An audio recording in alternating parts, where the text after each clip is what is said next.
everybody, to the Passive Income Lifestyle Series. I'm your host, Travis Watts. Today's episode is how to get started with passive income investing.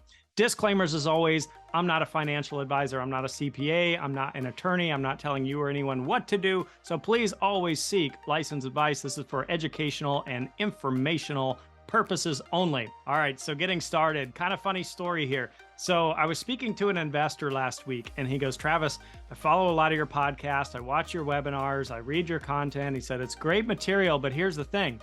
How do I actually get started? Like, what does it take to actually do this stuff? And it was humbling because here I am for years on end making all this content and failed to just address the first simple step.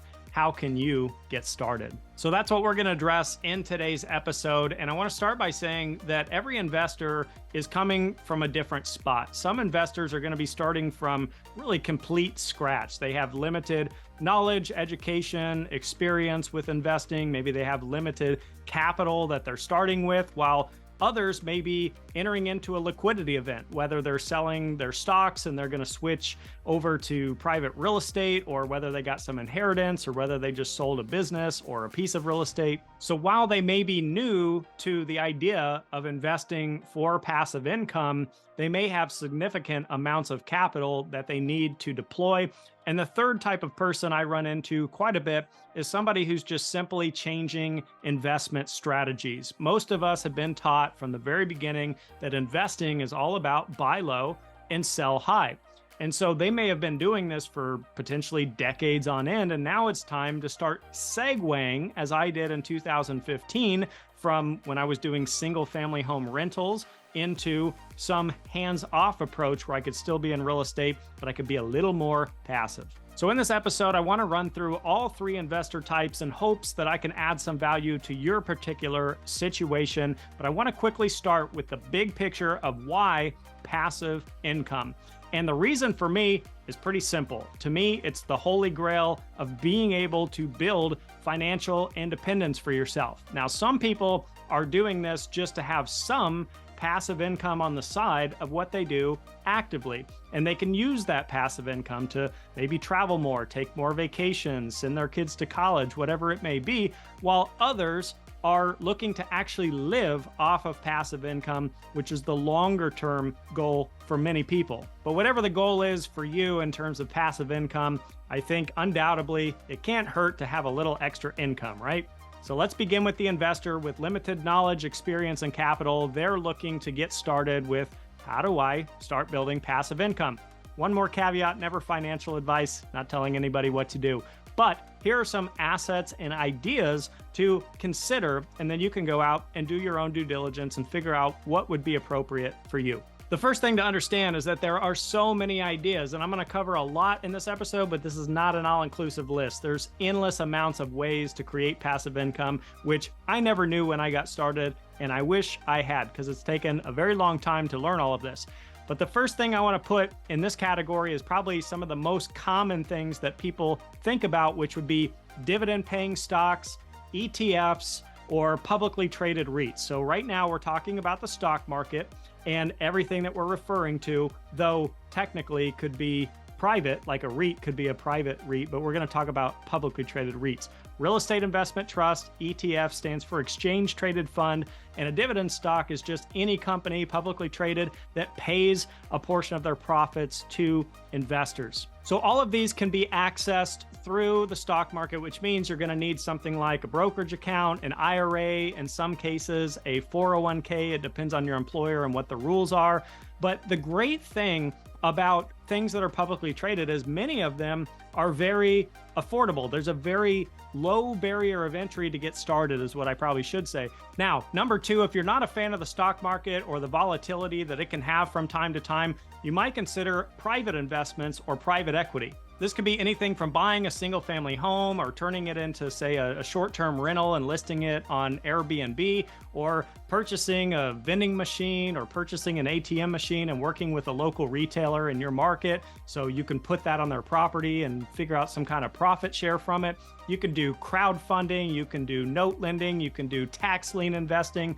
The list goes on, but a lot of these can have somewhat limited amounts of capital required to get started with them. And number 3 is the endless amounts of opportunities that are available to you and I through the internet with e-commerce businesses. And the idea, whether we're talking about drop shipping or affiliate marketing and things like that, is to play a bit of an arbitrage. We'll take drop shipping, for example. So if you are able to build up a website or a business that people come to and they purchase a product, what you can do is actually have a different company manufacture that product, ship that product, and in some cases even manage the customer service side of the business. So you have to put in a little time and effort up front, but it can be rather hands-off as time moves on. And the idea here is someone comes to your website and they order a product, let's say for $40, and then you have a different company make it and ship it to that customer for $20. With affiliate marketing, this is where you see a lot of YouTubers doing this. You just make a video on a product or service or an unboxing of something. You get a bunch of people to your channel because they want to learn about this particular product. Then you put a link down below, and when they click that link, you get a partial commission or a kickback from anyone who places an order. So again, you put in the work up front, create the video, and it can become passive income after that. There's really tons of ways to do this, you guys. A couple more kind of oddball examples. My wife and I used to have a couple cars, and we would hold one at a property that we wouldn't be there a whole lot. Let's just put it that way. So the car would just sit. We'd have to pay for parking every month. We'd have to pay for insurance every month. And the car was just sitting there dilapidating and collecting dust. So we went to an app and we listed our car on it. It was kind of like a car sharing app where people could rent our car. And this service would take care of our car. They would wash it, they would detail it, they would maintenance it, they would do oil changes, they would make sure it always had gas in it. And if anything happened to it in terms of insurance, they were actually owned by an insurance company, so they would take care of any of the issues. So it was beautiful. And then we would do a profit split. Let's call it 50-50. I can't remember what it was. So when someone pays $200 to rent our car for a couple days, we would get $100 in our pocket, passive income. So it was kind of a fun strategy to use on the side. It's not going to make you tons of money unless you got a big fleet of vehicles or something like that. But, you know, we made several $1,000s over a short amount of time. So it was kind of intriguing. I was also, by the way, on the phone with an investor. This was maybe, I don't know, a week or two ago. And he told me he bought a blog. And this is something, this was a new concept for me even today learning about. So it's not his blog. He didn't create the blog, and he doesn't even blog or create any content for it. He has writers that create the content. This particular blog gets a lot of views and a lot of following. And so what he does is he attracts sponsorships to put their ads on his blog, and that becomes passive income. He just has to kind of manage the business from time to time and those relationships among his sponsors. Thought that was a pretty cool idea as well. All right, so coming back to the list, there's of course all your traditional passive income investments like CDs at the bank, which are certificates of deposit, or you could get interest from a high yield savings account, or you could buy a bond, or you could do money market accounts, or you could do treasuries, or you could do annuities, or you could do whole life insurance policies. Just keep in mind that a lot of these investments are generally considered safer investments, and because of that, the yields are usually pretty low. So we'll think in the ballpark of maybe 1 to 5% a year, something like that. And then last but certainly not least would be private placements, or what some people refer to as syndications, which is mostly what I invest in. It's what we do here at Ashcroft Capital. But keeping in mind that this first investor that we're talking about has limited amounts of capital to deploy. And a lot of the minimum investments on these are going to start somewhere around $25,000 and could be much higher than that, which brings us to the second type of investor. This is the person who has the liquidity event, the inheritance, is selling a business, something like that. Syndications can be great for somebody in terms of ease and simplicity and scalability, because if you just got $1 million placed in your hands, and you were going to go out and buy a bunch of condos or townhomes or single family residences, well, you're probably going to end up with a lot of those, and you're probably going to end up being a full-time landlord. So this is a nice way to segue into larger commercial real estate, whether it be multifamily like here at Ashcroft, whether it be self-storage, mobile home parks, medical facilities, hospitality and hotels. The list goes on and on. There's a lot of options, but someone like that could potentially, if they chose to, take $1 million, divide it into 5 different deals that they go out there and vet and decide are good for them, and they put $200,000 a piece into those. Let me tell you firsthand, that's a lot easier to do than trying to, again, build up a lot of single family homes or a ton of vending machines or a ton of ATM machines or something like that. And number 2, for this particular investor, I would come back to the list of talking about dividend paying stocks, ETFs, and REITs. It's quite frankly just as easy to invest $1 million into the stock market, diversifying among those things, as it is to go invest $100. You still got to do your due diligence and your homework, but really you're just clicking a few buttons and you're done. So again, for this type of investor, the goal is usually to make things simple and easy and to find assets that you can put larger amounts of capital into so that you're not having to do a bunch of small transactions. And the third type of investor that's simply just making a transition from buy low, sell high, or like I did in 2015, where I had managed a bunch of single family homes. Now I was moving into multifamily syndications.